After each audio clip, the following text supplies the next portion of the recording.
Have you ever wondered what it would be like to work from home with your spouse in your jewelry or creative product business? Well, if you've been thinking about it or you're already doing it, you're going to love this episode. I'm interviewing Jess VanDen of Create and Thrive, and we'll talk a little bit more about that in a moment.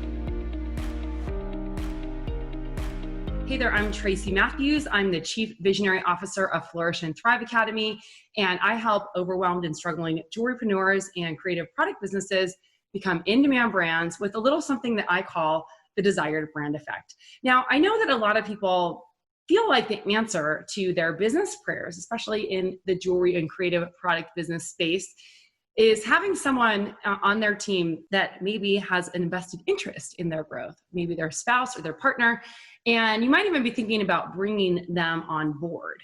I know now in COVID times, with everything kind of shifting and changing and people being out of a job, this might seem like a really good time to collaborate with your spouse or partner. But there are some specific things that you might want to think about before you actually do that. So I'm really excited to interview Jess VanDen of Epheriell Jewelry and Create and Thrive on the show today. She's going to talk a little bit more about her journey, coming up with the idea for her business, and then actually partnering with her husband to grow their business. She's going to talk about how she works with him and how they kind of separate the duties from the home responsibilities and the business responsibilities and who's in charge of what. And I think you're going to really love this episode. So let's dive right in. I am super excited because I have Jess VanDen on the show of Create and Thrive. Jess, welcome to the show today. Thank you so much for having me. I'm really excited to chat to you. I'm excited. Well, it's fun to see you. We recorded a podcast interview for your podcast, I think maybe last week, about a week. Yeah, it was last week. Recording this, and we had a really fun conversation, and Jess and I met. I'm rolling away on my chair right here. Jess and I met at the World Domination Summit several years ago, maybe like 6 or 7 or even 8 years ago. It was a while. And it's fun because we've been kind of building businesses that are very similar but different and supporting creatives who have product-based businesses. So I'm excited to talk to Jess because she has a really unique topic because she works with her partner or husband. And as we call him a husband here in the United States, partner in Australia. He's my husband as well, yeah. So I'm really curious to hear a little bit more about that. So I want to hear more about your business, and because you're a jewelry designer, but you also have Create and Thrive. So let's talk about your journey into all of this. Okay, sure. So I used to be a teacher, so a school teacher, and then I segued into working in private practice. So I worked for a tuition company, and I had lots of spare time because my hours were like 1 to 8. And I just discovered jewelry making as a hobby. I had no intention of making it a business. Yeah. It was just something I did for fun. I blogged about it because I loved, the internet and websites. I used to make websites for fun. And after about 1.5 years, I'd just gotten married. So this was 2009. And I over the school holidays in September here, and went back to work, and my boss was like, I'm planning on selling the business. Do you want to buy it? Because it was a franchise business. And I took all the paperwork home to my shiny new husband, who is English. So he didn't have a job at the time here because he didn't have the right visa. And we were like, what do we do? Do I want to buy this business? Do we want to go in for that? Or do we want to do something else? And I was like, I enjoy this job, but my heart's not in it to be my own business. So I said no. And we were like, well, we've got freedom. Like, we're at this big change in our lives. Why don't we go traveling for a while before we kind of settle down again? Mm-hmm. So our plan was we bought a empty courier van, and over the summer, so, December, January, here's the summer, we converted it into a camper van. And we did that at my parents' place in the country because my dad has every tool under the sun. And during this time, I was running my jewelry business up to this point for about 1.5 years as a hobby. It was doing pretty well. And I was blogging about what I was learning as I was going, right? So I'd be part of this really good online community. I joined a local Etsy team called Bristol, which were really fantastic and helpful. And I was like, oh, well, I'll have to shut this down. I can't travel and do this. Yeah. I've done it since. Little did I know.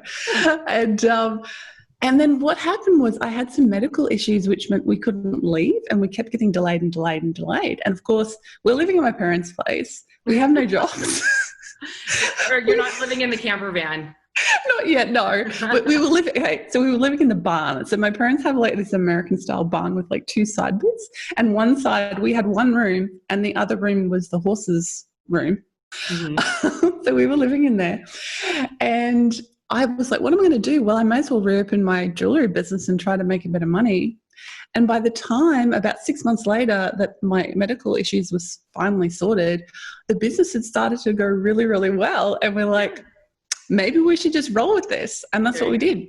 And awesome. Here we are 12 years later, and I'm still rolling with it. That's amazing. So does he work in your jewelry company or for Create and Thrive, or both? Kind of both, because at that stage, so that was 2010, and Create and Thrive didn't come along till a couple of years later. So, you know, he was the domestic god. He would do everything, like our whole relationship, because he didn't have a job, he would do everything, cooking, cleaning, shopping, blah, blah, blah, which I love because I'm not very good at that stuff. And so he was still doing that, and he, you know, had savings, I had savings, and we slowly, like, I was getting so busy. I was working like 16-hour days. I really threw myself into it. Burnout happened, whatever, that was in the future. And I was like, oh, I could really use a bit of help. And he's like, well, you know, what's something I can do? I'm like, bookkeeping.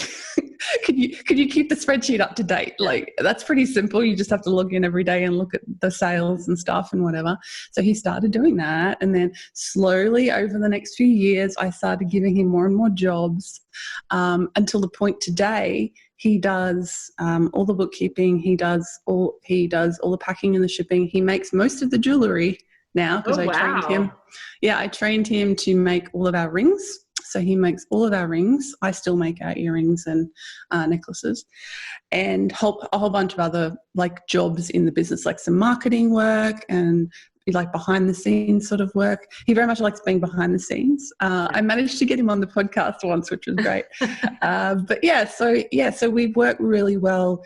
It's funny, we don't see it as like there's the business and then there's like life. Everything is one big job, and he has his responsibilities and I have my responsibilities, and we kind of work as a team really, really well. Was there ever any time now you're like, oh, okay, well, it's awesome. So like, what can we talk about? Because if that's like so good, like, were there any times that there was like a struggle or anything like that? Oh yeah. Like it wasn't completely smooth sailing. We're both pretty laid back people. And we have slightly different styles of working. Like I'm the ideas woman. Like I'm the one who's I do all the like long-term planning and thinking and deciding what direction, you know, want the business to go in. Nick is extremely good at getting stuff done. Like once he has a job, he gets it done. And that's, you know, business or the rest of life sort of thing. Yeah. So sometimes there's a bit of tension there where I'm like, I don't like, as the breadwinner, like I feel like I'm the person kind of in charge of making sure we eat, and that can be stressful. And I think anybody who's the breadwinner of a family knows that at times, and it can get a little bit overwhelming, and you're like, yeah, exactly. You know, but he's very good at like being my sounding board and, you know, giving me advice. And he's always like, well, I can always go get a job. I'm like, no, we don't want that. Yeah, I used to always say, I'm like, I wish I could met someone who could like run my business with me. But then I realized that it would probably ruin my relationship because I'm such a control freak. And I had to learn my own way. Yeah. So what's that like? Yeah, it can be tricky.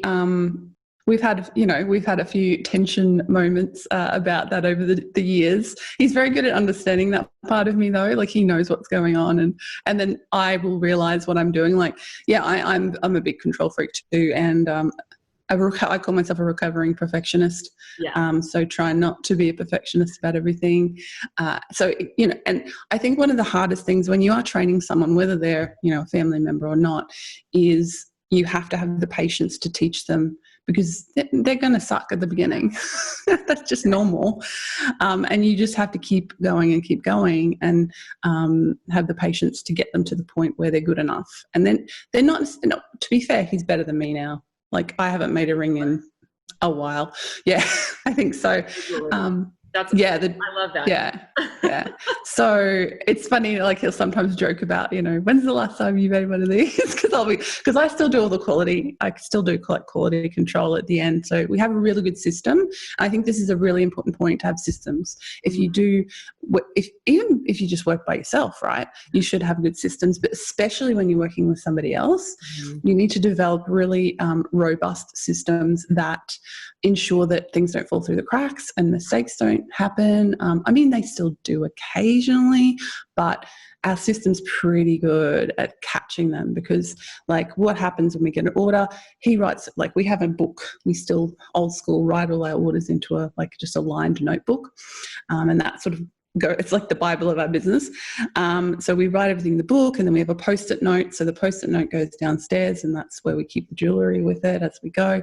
So he writes in the book, and then I double check what he's written in the book. Then he'll go make the jewellery. Then I'll go downstairs and I'll double check everything he's made, make sure we're making the right thing for the right person, make sure that he hasn't made a mistake. And he checks what I do, because when I make stuff, he checks what I've made and make sure the same thing. And then, so that's kind of how it all works. And that works really well to mostly avoid mistakes. What I love about your system is that I sometimes think for production systems, especially when you're working in-house with the team, which is your husband, that, sometimes old school paper really works. When I had an office and studio where we did production out of, and we had contractors doing some like the heavy soldering and stuff, because we were shipping a lot of units outside of, and heavy production outside of the office, but assembly and light production, light soldering and stuff like that would be inside the office. But we would have trays. The trays would have the order. There would be a lot of sticky notes on there, about like what was missing, what was left to put in it. And they would pass around. And we also had the notebook with the thing that we'd pass around from stage to stage. And then once it got like crossed off or whatever, then we knew it was done. And we would actually bind all the orders in a binder. So we'd have a clean binder and then a binder with the highlighted ones, to make sure, like if someone, because we were primarily doing wholesale, but at that point, but if someone called us and said, oh, pieces are missing, like we can check and reference back like to the actual sheet that the order was produced. So there is something really awesome about creating a production system with paper too. Yeah, I know. It sounds so old school, but I guess we've been doing it the same way for like 12 years now, and it just works. So I'm like, well, I know a lot of people use spreadsheets and stuff, but you can't, you can, you've got it on your phone, but I just find it, writing it down and having it there, it's just, I don't know, something about it, it just feels safe. Yeah, totally. So is it a weird dynamic for your marriage, having him as an employee? Like, does it ever cause any power struggles or like disagreements or anything? Sorry, if it's too personal. No, that's fine. It's pretty good. Like, I like to say, like, technically he's my employee, and he is, like, on paper, everything, tax, all that jazz, he's my employee of my business. But I feel like it's more, we're partners in everything we do. So, that being said, we have, like, who is the boss of the domain? Like, he's the boss of the house domain and I'm the boss of the business domain. And we each have our own responsibilities in those two domains. So I guess sometimes there can be some tension there about like who's doing more. I try to check in with him like on a regular basis. I'm like, am I doing enough around the house? Like, do you feel like we have an equal balance of work here? And he's very chilled, sort of Zen personality. He doesn't feel like, threatened or anything by me being in charge, so that's not a problem. If anything, it's probably the other way around. I'm the more controlling type of personality. So for me, letting go of aspects of the business and just trusting him to do them, even though I trust him more than anybody in the world, it's still a little bit stressful at times to do that, especially with new things. It takes a bit of time. But I think some things that help. We live, we don't live with my parents anymore. We have a nice house now. We have a home studio. So we have a studio downstairs in our garage, which is our jewellery studio. Upstairs, we both have our own offices. So he has an office, I have an office. So we have that separation of space where we have our own workspace and we do our own thing. And so we're not like together. Although when we lived in the barn, we literally lived in 2 and worked in 2 rooms. So if we can get through that, we can do anything. And it's nice, it's funny. He actually went out yesterday to get some firewood from my parents' property, and he was gone like 6 hours. I'm like, oh, I don't like it when you're not here. It's so quiet. Like we're so used to, always being around each other. But, we stop for lunch together and we stop for dinner together. And the rest of the time we're kind of doing our own thing, but we check in with each other during the day and see what each person's doing. And kind of in the morning when we're having our tea in bed, we're like, so what's your plan for today? What's on the agenda? What are your jobs for today, sort of thing. And it just works really well for us. Like, it's funny, like since we got together, we've, apart from the first 2 years when I had that job outside the house, we've literally been together and worked together the entire time. So I think our personalities suit it really well. We get along very well. We're good friends. We don't have a lot of conflict in general. So for us, it works really well. I know that there are probably couples out there for whom it would not work very well. And we don't have children. So there is that as well. I think that adds a whole nother dimension to that sort of relationship.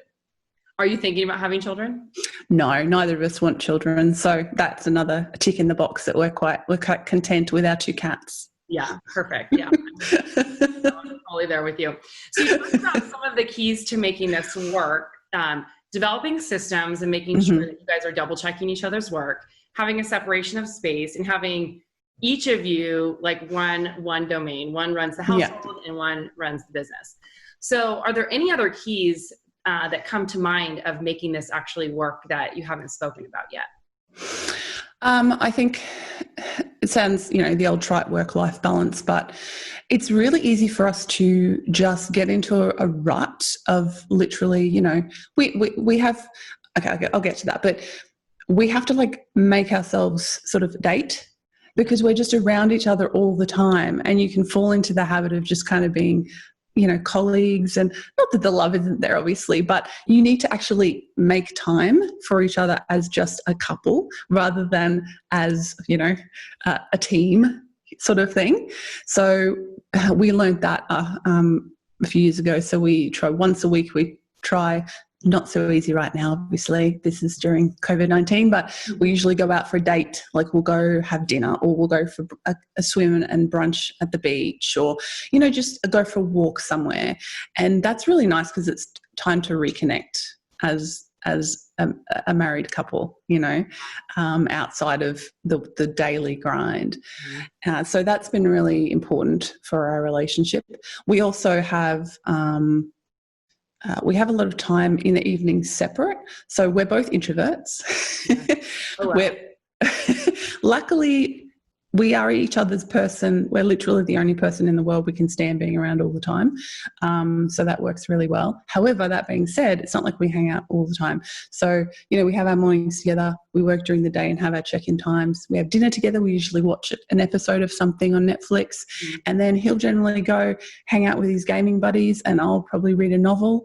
And then that'll be like 3 or 4 hours. And then we'll, go to bed. So we have to understand each other's needs and have that quiet time as well. And also separating work from the rest of life. There has to be a container around work, separate from like leisure and the rest of things. So let's rewind. So when, I talked about that and beginning time back in 2010 or whenever it was that I went full time, and I was working 7 days a week. Like all day, every day. That's all I was doing because I was totally obsessed. I have a bit of an obsessive personality when I really get into something like that. And he's very good at supporting me and kind of nudging me and going, you need a break, So I got kind of burnt out around that time, and then learned, okay, I need to put some boundaries around work. Like I need to exercise, generally speaking. I'll like have a workout in the morning to take care of my mental and physical health. And then I'll get to work, then stop for lunch, get to work and have an end time. And then I forget about it. for the rest of the day, and he does the same thing. So we definitely have work hours, and we generally take weekends off. So, and unless we have some big project or something we really need to get done, but that's pretty rare. So that's been a really important part of making sure that we feel like we have a good life, and we're not just constantly working all the time and only talking about work, Yeah. So you're doing a good job of doing this, the separating work-life balance. We're talking during COVID times. Have you guys done like inside date nights or anything like that? Yeah. So it's funny. It was my birthday the other weekend, and normally this year anyway, because next year's my 40th, so I want to have a big party. So this year I was like, just want a low-key birthday. But generally we might like go away for a night or something. So what we actually did, we actually have a granny flat next to our house that we normally have on Airbnb. We actually went and had a night away. We went down and stayed in the granny flat for the night. That's so fun. Yeah. So he brought all the nice food down, and we had watched Netflix. Nothing that we did much different than we do at home, but it's just nice to go to a different place. Over to a different place. So it's a different. Yeah. Sleep in a different bed, So we did that. And honestly, here in Australia, we've been really, really lucky. Like our lockdown, there's still been some things we can do. So one thing that we've been doing is going and swimming in the ocean, because we live close to the ocean. So we have always been allowed to go for exercise and swim in the ocean, which I'm a swimmer. So all the pools are closed. It's like, which we normally kind of would do once or twice a week anyway. So we've still been able to do that, which is really good. We've still been able to like walk around the neighbourhood if we needed to and things like that. So honestly, for us, because of our lifestyle, it hasn't really changed very much. The only things we can't do are like, go out to restaurants and cafes and things, which I've been missing, but, it'll come back. So, yeah, we've just done our best to kind of keep things going and not, let the stress get to us too much. So we've been very lucky. That's amazing. So have you guys ever done like a personality? Because you said you said something like, we're each other's person or something. Did you ever do like a personality test to see like what your like Myers-Briggs was or something like that? No, I haven't actually. Yeah, it'd be interesting. I think we'd be quite complementary. Yeah. I'm interested because my boyfriend Jason and I, I'm like really into assessments, and I'm an ENFP. And someone told me once that the best match for an ENFP is an INFJ. So like when I met Jason and I was like, we were just talking, it was a random way that we met. He actually was invited over to my apartment by this woman who was consulting for me. So I literally met him inside my apartment. But after we went and grabbed a coffee and we're just chit-chatting, and we were talking about a Myers-Briggs. I don't know why, but we're talking about assessments or something. And I was like, oh, so do you know what yours is? And he's like, I think I'm an INFJ. And I was like, immediate, like, you're my person. Because I had heard there's this woman who's on Facebook. I think her name's Katia Verbona. And I've met her several times. She's super sweet. She does video marketing and helps people scale their sales. But I was talking with her at an event once, and she was talking about Myers-Briggs personality tests. And she's also an ENFP. And she was talking about her boyfriend, who's an INFJ, which they're very rare. Like you don't find them very often. They're only like 1% of the population. So I'm like, oh, lucky. I'm probably never going to find one. But then one comes across. So you guys should do that test to see if you're like, I think I did it once. I think what was I? Was it INTJ maybe? Maybe, yeah. I think something like that, but I'm not sure. We'll take it again. You'll find out. Okay, cool. So it seems like you guys do a really good job of like keeping things separate. So it's not. It took time, that took a couple of years to kind of really lock in. We were crap at it I specifically because I'm the one sort of focused on the business all the time. I can get a little bit like obsessed with things at times, and that, he's very good at being my, as I said before, like my sounding board for things, keeping my feet on the ground. When I'm like off with all these ideas and all this excitement, So yeah, that's worked really well. But because it probably took a couple of years to kind of get everything the way the way that really worked now, and we've just kind of continued that into the future, I guess. So yeah. Was there one thing that ever happened that you're kind of like, okay, we got to figure this out, because like if we can't keep it separate, like it's not going to work? I think probably, well, I think one issue we've probably had in the past, and this might come up sometimes, is actually not the business but the home stuff. Well, there's two. So one with the business is probably that I get, I guess cranky might be a good word, if I feel like he's asking me to help him with a job that he should know how to do. And I need to realize, hang on, that's not fair. Sometimes we need a sounding board or a second opinion. He's very good at being that for me, and I need to learn to be better at that for him. And another one probably would be when we first we're kind of the opposite of stereotypes in a lot of ways. Like, he's a real neat, organised person, clean. I'm a bit of a whirlwind. I was very messy as a younger person. Like, my mum used to call me the absent-minded professor. Like, I just don't seem to see stuff like around me, like mess and things like that. I just don't notice it because I'm in my head constantly. So like, I've had to learn how to be better at noticing those sorts of things and not just expecting him or letting him do all of that sort of work, because he will. Like, he's very caring. I think, love languages. Yeah. So I think like acts of service is like Nick's love language, and he loves taking care of people and taking care of me and stuff like that. So generally, like, he would kind of just do everything, and I have to be aware that that's not fair, and that I need to step up and actually do some stuff sometimes when it comes to the house thing. So yeah, I think that's been one of the things that I've had to learn, the lessons I've had to learn, just to make sure, because he will tell me if I'm just being completely oblivious to it all. But you hear this a lot from women about their husbands. I'm like the husband in the scenario who's like, how can he not see the clothes on the floor or something? And I'm like, I understand, because that's kind of how I am. But I've had to learn, and I think it's important that you have to learn those things that you're not so good at, and find that that place where everything meshes really well. And he's had to do some of the same things for me, and I guess that's marriage or any working relationship, isn't it? You will find those areas where there's a bit of tension or a little bit of an imbalance, and if you're going to work well together, you both have to be willing to step up and actually notice when you're not doing pulling your weight or not doing what you should be doing. So there are those sorts of tensions sometimes, but most of the time things work pretty well. And when we have those moments, he's very good at being the one to initiate conversation afterwards. So he's much more likely to be the person who says, I'm sorry.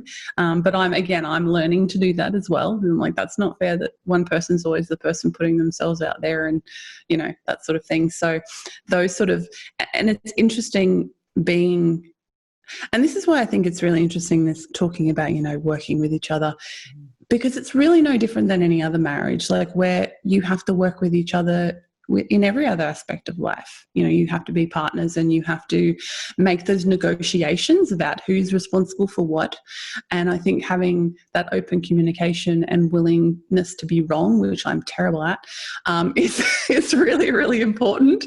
I'm very stubborn, and I find it hard to be wrong. So I'm like learning to be a better person in that way. So that's awesome. So I have a question, because you mentioned the love languages. What's yours?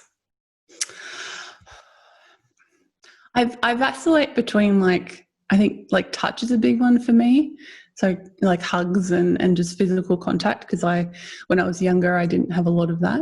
So yeah, that tends to be one. Like if I want to feel loved, I want a hug. That's kind of usually where it comes from. So yeah, and when you have that sort of thing, I think it's important. And I think the love languages thing is really nice, because if you understand what your partner's is and what yours is, and there can be more than one obviously, but you can make sure you're giving that. And that's kind of what I was talking before about, making sure I'm doing things for Nick as well, because that's his love language, and I should be showing him love in that way as well. I also think it works, in business relationships with the exception of physical touch, unless they're your partner. Or Yeah. in the workplace, you might get sued if you do that. But, like understanding what the people who work on your team and stuff are too, because it can really help you share with them more. Like if acts of service is their thing or quality time or whatever, you can schedule meetings with them or do something nice for them that actually makes them feel appreciated. I love the love languages. Mine is quality time. I think my secondary is physical touch, and then Jason's is physical touch and quality time. So we're like the complete person, exactly the same. It's cool. So that's good. Awesome. Is there any other tips or anything that you didn't share that you'd like to end the episode with? Well, I think it's interesting. Like if you do want to work with your partner, you really do have to sit down and actually talk about it and plan responsibilities. Especially if you haven't been working together and then you start working together, definitely sit down and go, okay, who is the manager? And that's probably the best word to use. I used boss before. I was like, there's another word that I like better, the manager. Who's the manager of what? So who is responsible for what in the work, the home? Like decide what the domains are in your life that you guys share. Like maybe you're religious or something, you have a spiritual domain, or you have children, so you've got that domain. Like there's lots of domains there might be. For us, it's pretty much just home, work. And so, okay, who's the manager of what domain? So who does the buck ultimately stop with? And who's the one who is, keeping all of the mental load for that domain? I think that's a really important. And what I think you might find in some relationships, especially where you bring the husband on board, if you are a more kind of stereotypical, or you have been a more stereotypical, the woman's been in charge of the home, as well as you really need to renegotiate that, because it's not going to work. If one person has the mental load of the home and the work, that person is going to get overwhelmed and burned out, and it's not fair. So I think it's really important that you just have those discussions and negotiations, even if you break it into different areas, whatever works for you, doesn't matter. And you have to make sure that, everybody is happy with that and negotiate what that means. Like, okay, well, does that mean, what are my responsibilities? What are your responsibilities in that domain? So, in work, I have the certain things as the manager that are my responsibilities. Nick has a whole bunch of jobs that I don't even check, I don't check up on him. I mean, we talk about it, but it's not like I'm like looming over him going, have you done this yet? I don't have to, because he knows his responsibilities and does them. Vice versa, he's the manager of the home domain and I have responsibilities and I need to do them. So I think that will make all the difference. Don't do it unconsciously, or don't expect it to just magically develop by itself. Make sure that everybody is, on the same page and you've communicated as to who's responsible for what, because that's how resentment will grow, and resentment breeds contempt, and that is not what you want in a working relationship, let alone a marriage. So any time that things have gone wrong, that's generally been what the problem has been. It's because one of us hasn't been doing our jobs that have been our responsibility, or we felt too much mental load because the other person hasn't stepped up, that sort of thing, or a lack of communication about who's responsible for what.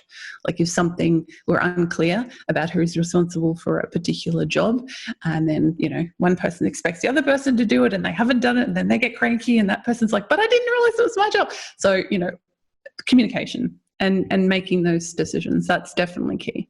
Yeah, it's like having job descriptions and KPIs for those job descriptions. Like, here's how you're doing a good job. And that's another really good point, is praise and thanks. Like, every time he makes me dinner, I will say, thank you, this is delicious. I'm not just going to expect it as my due. Yeah. And when I do a really good job in the business, like, I run a course and it goes really well, or just sometimes he'll just come up and say, you're doing really well, and give me a hug and a kiss. I'm so proud of you. you've done amazing. I know you can do anything. Like supporting each other and lifting each other up and making sure that you're being grateful and that you're being supportive and understanding of the other person, like that makes a huge difference. Yeah. Because you feel valued, and that the work that you're doing matters to the family and to the household and to your partner. So don't take things for granted, even if it's someone's responsibility. Still give them gratitude and thanks for it. And I think that's a really important thing. That is super important. Jess, thank you so much for being here. This was awesome. I feel like this will be so enlightening to so many people who either are currently working with their spouse or partner or husband, or who are considering it because things are shifting and who knows what's happening. Yeah. It's time for people to start working together and building their own empires. They have control. Yeah, I mean, I wouldn't want it any other way. Like every 6 months ago, we're like, how's things going? And we're like, we wouldn't want to change anything. So we're very lucky. So awesome. Well, thanks for being here. Where can everyone find you?